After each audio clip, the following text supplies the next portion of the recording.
آج کا دور آپ کو پتہ ہے، میڈیا، اخبارات اور ریڈیو کا دور ہے. اگر آپ سے کہا جائے کہ کسی ایک واقعے سے متعلق، کیونکہ آپ اس کے بارے میں ایک کلیئر سٹینڈ رکھتے ہیں، تو اگر کسی واقعے کے متعلق آپ سے یہ پوچھا جائے کہ آپ اس کو فلاں واقعہ یہ ہوا آپ نے سنا، اور آپ سے پوچھا جائے کہ آپ فلاں شخص کو قاتل گرداننے کے لیے تیار ہیں، جبکہ یہ واقعہ کربلا 1400 سال پہلے ہوئی ہے، تاریخ بھی غلط ملت ہے، مکس ہے، سچ ہے، جھوٹ ہے، اس کے باوجود آپ کوئی کلیئر کٹ سٹینڈ اور حتمی رائے لے سکتے ہیں کہ فلاں شخص مجرم تھا؟ مجرم کا مسئلہ ہی نہیں ہے. یہ دیکھیں بڑا انہوں نے رخ بدل دیا ہے. ہم تو مجرموں کو اسپیسیفائی اس طریقے سے کرنا ہی نہیں چاہتے. اس سے تو غرض ہی نہیں ہے. ہم تو اس واقعے کے پس منظر، اس کے ایفیکٹس کو ڈسکس کر رہے ہیں. مثال کے طور پہ آپ اسے سمجھیں کہ مسلمان 10 ذوالحجہ کو سنت ابراہیمی پوری کرتے ہیں، تو کیا ہم 10 ذوالحجہ کے کانٹیکسٹ میں یہ ڈسکس کرتے ہیں کہ جو مینڈا قربان کیا تھا ابراہیم علیہ السلام نے وہ کتنے کلو کا تھا، یا اس کے سینگ کتنے تھے، ان کا کلر کیا تھا، یا جب انہوں نے ذبح کیا تھا تو اس کے کتنے حصے کیے تھے، کتنی بوٹیاں بنائی تھیں، اس کو بھون کے کھایا تھا یا سٹیم روسٹ کیا تھا، یہ ڈسکس کرتے ہیں. یہ انٹرسٹ کی چیزیں ضرور. اصل چیز ہم اس تھیم کو فالو کرتے ہیں کہ ابراہیم علیہ السلام نے اللہ کے لیے قربانی دی. واقعہ کربلا اس سے ریلیٹڈ نہیں ہے کہ جی ان کے اوپر پانی بند ہو گیا، ان کے اوپر ظلم ہوا، کتنے بندے شہید ہوئے. یہ سیکنڈری چیز ہے. اصل چیز ہے کربلا ہوئی کیوں نبی علیہ السلام کی محنت کو 50 سال کے اندر اس لیول تک پہنچا دیا گیا کہ ہزاروں صحابہ زندہ ہیں اور نبی صلی اللہ علیہ وآلہ وسلم کی پوری اولاد ذبح کر دی جاتی ہے. ہم تو یہ کہہ نہیں رہے کہ کیسے ذبح کیا انہوں نے، آری چلائی تھی یا تلوار چلائی تھی. یہ تو واقعہ کربلا تو سب کو پتہ ہے، ان کی شہادت بھی سب کو پتہ ہے.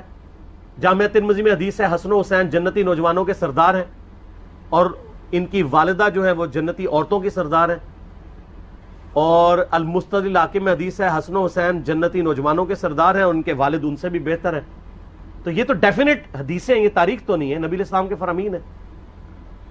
تو ان کی موجودگی میں ان کے ساتھ یہ کچھ کیا جائے تو ہم نٹی گریٹیز میں نہیں پڑھتے. ہم اس تھیم کے اوپر کہ یہ کون سی چیز تھی جس نے خلافت راشدہ کو ملوکیت میں بدل دیا، ہم اس تھیم کے اوپر بات کرتے ہیں. ہم کہتے ہیں چھوڑ دیں، بندے ہندے چھوڑیں. الٹیمیٹلی کیا نکلا ہے، کس کی وجہ سے ہوا ہے، وہ تو احادیث کی کتابوں میں موجود ہے. ہم کب کہہ رہے ہیں خفیہ کیمرے لگا گئے جی کس نے گولی، پہلا تیر کس نے چلایا، یہ وہ. ہم تو بتا رہے کس کے دور حکومت میں ہوا اور ان کا اپنا کردار کیا تھا، اس کو کس طریقے سے لا کے تخت پہ بٹھایا گیا. وہ ساری کی ساری چیزیں تو سامنے ہیں. وہ تاریخ کی کتابیں نہیں ہیں، حدیث کی کتابیں ہیں. اگر آپ کہتے ہیں کہ بخاری مسلم سے ہم نے صرف رفع الیدین کی حدیثیں لینی ہیں یا ایمانیات کی حدیثیں لینی ہیں، اور باقی جو بخاری اور مسلم میں آل امیہ کی بدماشیوں کو ننگا کیا گیا ہے وہ ہم نے نہیں لینی ہے، تو سر پھر آپ اپنے آپ کو کلیئر کٹ، پھر ہم آپ سے واقعہ کربلا نہیں ڈسکس کریں گے، حجیت حدیث میں بات کریں گے. آپ کو اپنے آپ کو منکرین حدیث کہنا پڑے گا. یہ آپ اسکروٹنگ کیسے کریں گے؟ اس سے بڑی بات مجھے یہ بتائیں کہ عظمت صحابہ بڑی چیز ہے یا عظمت محمد رسول اللہ صلی اللہ علیہ وآلہ وسلم؟ تو بریلوی یہی تو رونا رو رہے ہیں. وہ کہہ رہے ہیں جی قرآن میں تھوڑی آیات ہیں. آپ پھر مڑ مڑ کے پڑھتے ہیں قل انما انا بشر مثلکم، اس میں تو نبی علیہ السلام کی تنقیص ہو رہی ہے. تو ہم ان کو کیا کہتے ہیں کہ تنقیص مقصد نہیں، نعوذ باللہ، نہ ہو رہی ہے. آپ افضل البشر ہیں لیکن آپ کی سپیشیز بشر ہے. یہ ہم اپنا عقیدہ سمجھتے ہیں، وہ اس کو تنقیص شمار کرتے ہیں. تو پھر اس وقت آپ بھی بریلویوں کی بات مان کے تو یہ آیات پڑھنا چھوڑ دیا کریں نا. آپ کہتے ہیں نہیں آیات ہے کیوں نہ بیان کریں، تو ہم بھی کہتے ہیں احادیث ہے کیوں نہ بیان کریں. کہ صحیح بخاری میں حدیث ہے 2812 عمار کو ایک باغی جماعت قتل کرے گی، وہ جماعت دوزخ کی طرف بلا رہی ہوگی اور عمار ان کو اللہ اور جنت کی طرف بلا رہا ہوگا. اب اس کے نرغے میں جو آتا ہے وہ آئے، میں اپنے نبی سے ٹکر لے لوں آپ لوگوں کے منہ کا خیال رکھتے ہوئے کہ میں نبی علیہ السلام کو کہوں کہ آپ نے کیوں ایسی بات کر دی کہ مولا علی کے مخالفین کو آپ نے دوزخ کی طرف بلانے والی جماعت کہہ دیا. تو لیں آپ ٹکر، جائیں سیدھا دوزخ میں. اور تھوڑی جرت کریں، آپ یہ کہا کریں کہ اے اللہ، اپنے لیے کہا کریں کہ اللہ تعالیٰ آپ کا حشر یزید اور یزید کے آباء و اجداد کے ساتھ کرے اور اس کی اولاد کے ساتھ. ہم کہتے ہیں کہ اللہ تعالیٰ ہمارا حشر جو ہے وہ مولا حسن حسین مولا علی علیہم السلام اجمعین اور اہل بیت کے ساتھ کرے، آمین۔ اور آپ میں تو اتنی جرت نہیں آپ یہ بات بھی کر سکیں، کیونکہ ان کو پتہ ہے۔ تو نبی علیہ السلام کی احادیث کو بیان کرنے کو یہ سمجھتے ہیں کہ جی اس سے مصیبت کھڑی ہو جائے گی، تو اپنے آپ کو منکرین حدیث ڈکلیئر کریں، پھر حجیت حدیث کا مقدمہ ڈسکس ہوگا، پھر کربلا نہیں ڈسکس ہوگی۔ اور یہ ٹی وی پہ بھی آ کے مولوی بیٹھے ہوتے ہیں، سنیوں کے بھی شیعوں کے بھی، مڑ مڑ کے جی وہ یزید نے یہ کر دیا۔ وہ یزید نے کیا کیا ہے یار؟ وہ تو سسٹم کا نمائندہ بن کے آیا جو پیچھے سے خراب تھا۔ یزید کو لے کے بیٹھے ہیں، یزید یزید یزید یزید، بھائی پیچھے سے معاملہ خراب ہوا ہوا۔ اگر نہیں یقین آتا تو یہ بخاری مسلم کی میں نے آلموسٹ 200 سے زیادہ احادیث مین اسٹریم کی کتابوں سے اکثر بخاری مسلم سے جمع کیے، پڑھے۔ اور سر میں نے تو ان کو چیلنج دیا ہے، یہ حدیثیں پڑھ کے نا اپنے ممبروں سے صرف ان حدیثوں کی تشریح اپنی پبلک کے سامنے کر دیں، نہیں کر سکتے تو پھر لعنت کے مستحق تو ہو رہے ہیں نا، حق چھپا کے، اور قیامت دن کے منہ پہ لگام ڈالیے۔ اور پھر مڑ مڑ کے کہتے ہیں نہیں جی وہ کچھ چیزیں خاص ہوتی ہیں، وہ عوام الناس کے سامنے نہیں کرنی چاہیے، وہ صحابہ کرام بھی بعض اوقات ایسی باتیں پبلکلی نہیں کرتے تھے۔ میں نے اس کے اوپر بڑا ایک میرا کلپ ہے یوٹیوب پہ، مولا علی سے متعلق 5 جھوٹ، تو میں نے کافی ساری چیزیں اس میں ڈسکس کی ہیں۔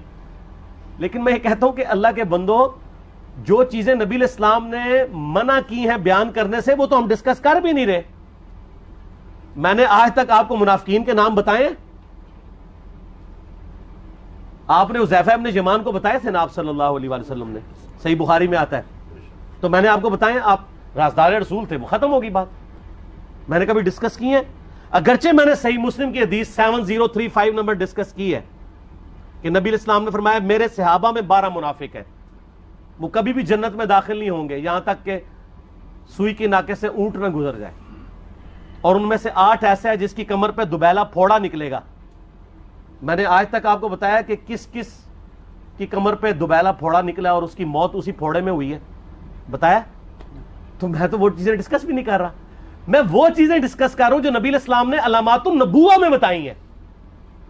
یہ امام بخاری حدیث نبوت کی دلیل کے چیپٹر میں لے کے آئے ہیں، اور امام بہقی نے 3500 احادیث پر مشتمل ایک کتاب لکھی ہے دلائل النبوہ، کہ ہم نبی صلی اللہ علیہ وسلم کو نبی کیوں مانتے ہیں، اس کے اوپر۔ اور اس میں یہ ساری حدیثیں عمار بن یاسر کے قتل والی لے کے آئے ہیں، بتانے کے لیے کہ دیکھیں ہمارے نبی علیہ السلام کی نبوت کی دلیل ہے کہ آپ نے اپنی وفات کے آلموسٹ 30 سال کے بعد ہونے والے واقعے کو پہلے ہی بتا دیا۔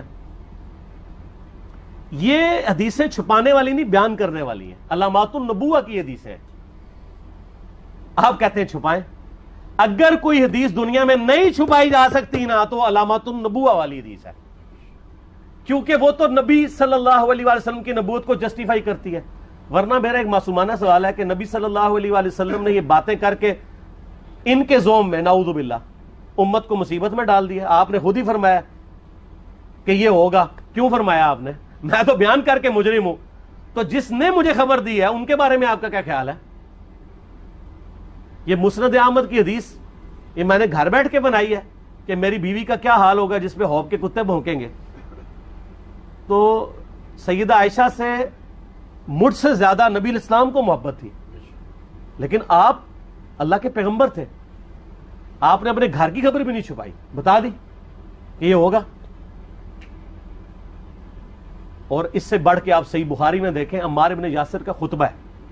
میں نے یہ سارا، پریشان نہیں ہونا، یہ ریسرچ پیپر میں سارا کچھ موجود ہے، اور کوئی چیز بھی ایسی نہیں جو اس میں سکپ ہو۔ صحیح بخاری میں خطبہ ہے کہ عمار بن یاسر کو مولا علی نے بھیجا کوفے میں۔ کوفے والے نیوٹرل ہو گئے تھے کیونکہ بصرہ سے سیدہ عائشہ آ رہی تھیں، اور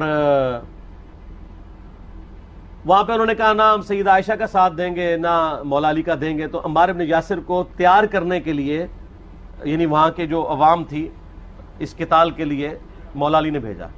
تو سیدنا عمار بن یاسر نے وہاں پہ کوفے کے ممبر پہ خطبہ دیا، بخاری کے الفاظ ہیں، اوپر والی سیڑھی پہ عمار بن یاسر نے حسن ابن علی کو بٹھایا، حالانکہ حسن ابن علی سے 4 گنا بڑی عمر تھی عمار بن یاسر کی، 90 پلس ہو چکے ہوئے تھے۔